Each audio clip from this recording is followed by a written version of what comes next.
കട്ടപ്പന പഴയ പഞ്ചായത്ത് ഓഫീസ് പൊളിച്ച് നഗരസഭ ഗാന്ധി സ്ക്വയർ നവീകരണത്തിനൊരുങ്ങുന്നു. പഴയ പഞ്ചായത്ത് ഓഫീസ് പൊളിച്ചു നീക്കുന്ന ഭാഗവും ഗാന്ധി സ്ക്വയറിന്റെ ഭാഗവും മിനി സ്റ്റേഡിയവും ചേർത്താണ് നവീകരണ പ്രവർത്തനം നടത്തുവാനൊരുങ്ങുന്നത്. മാർച്ച് 31-നകം ആരംഭിച്ച പദ്ധതി 6 മാസത്തിനകം പൂർത്തിയാക്കാമെന്ന പ്രതീക്ഷയാണെന്ന് നഗരസഭാ അധ്യക്ഷൻ ജോയ് വെട്ടിക്കുഴി പറഞ്ഞു.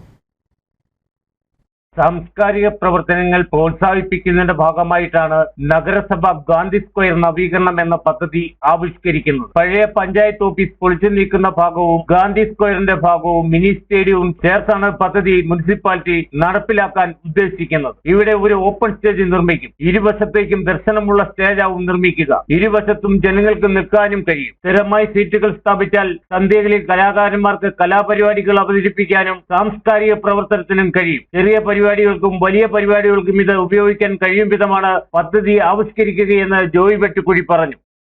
കട്ടപ്പന നഗരസഭയിലെ ഒരു സാംസ്കാരിക പ്രവർത്തനങ്ങൾ പ്രോത്സാഹിപ്പിക്കുന്നതിന്റെ ഭാഗമായി ഗാന്ധി സ്ക്വയർ നവീകരണം എന്നുള്ള ഒരു പ്രോജക്റ്റ് നമ്മൾ വെച്ചിട്ടുണ്ട്.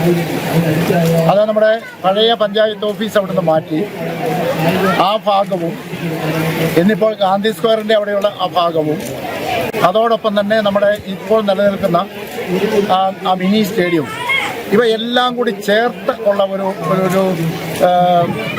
അത്രയും ഭാഗം ചേർത്ത് കൊണ്ടുവരുന്ന ആ ഒരു നവീകരണ പ്രവർത്തനമാണ് നമ്മൾ ഉദ്ദേശിക്കുന്നത്. അപ്പോൾ അവിടെ ഒരു ഓപ്പൺ സ്റ്റേജ് നമ്മൾ ഉണ്ടാക്കുകയാണ്. ഓപ്പൺ സ്റ്റേജ് ആകുമ്പോഴേക്കും അത് സെൻട്രൽ ജംഗ്ഷനിലേക്കും അതിൻ്റെ ഫേസ് കിട്ടും.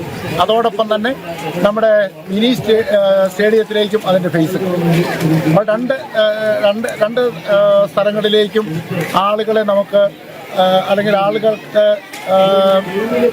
നിൽക്കാവുന്ന രണ്ട് സൈഡിലും ആളുകൾക്ക് നിൽക്കാവുന്ന രീതിയിൽ നമുക്കത് ക്രമീകരിക്കാനായിട്ട് സാധിക്കും. അത് കട്ടപ്പനയുടെ ഒരു സാംസ്കാരിക വളർച്ചയ്ക്ക് വലിയ പ്രചോദനം നൽകും എന്നുള്ളൊരു പ്രതീക്ഷയാണ് മുനിസിപ്പാലിറ്റിക്കുള്ളത്. അപ്പോൾ അതിൻ്റെ ഒരു ജലസാങ്കേതികത്വങ്ങൾ നിൽപ്പുണ്ട്. അത് മാറിയാൽ ഉടൻ തന്നെ, അതായത് മാർച്ച് 31-നും മുമ്പ് തന്നെ അതിൻ്റെ നിർമ്മാണ പ്രവർത്തനം ആരംഭിക്കുവാനും ഒരു 6 മാസം കൊണ്ട് നമുക്കത് പൂർത്തീകരിക്കാനും സാധിക്കും. മിനി സ്റ്റേഡിയത്തിനോ സ്റ്റേജിനോ മാറ്റം വരുത്താതെയാണ് നിർമ്മാണം നടത്തുന്നത്. ഇത് കട്ടപ്പനയുടെ സാംസ്കാരിക വളർച്ചയ്ക്ക് പ്രയോജനം നൽകും. നിലവിലെ തടസ്സങ്ങൾ നീങ്ങിയാൽ മാർച്ച് 30-ന് മുമ്പ് ആരംഭിച്ച് 6 മാസത്തിനകം പൂർത്തിയാക്കാനും കഴിയും വിധമാണ് പദ്ധതി നടപ്പിലാക്കാൻ ഉദ്ദേശിക്കുന്നതെന്നും ജോയ് വെട്ടിക്കുഴി പറഞ്ഞു. Idukki vision news, Kattappana.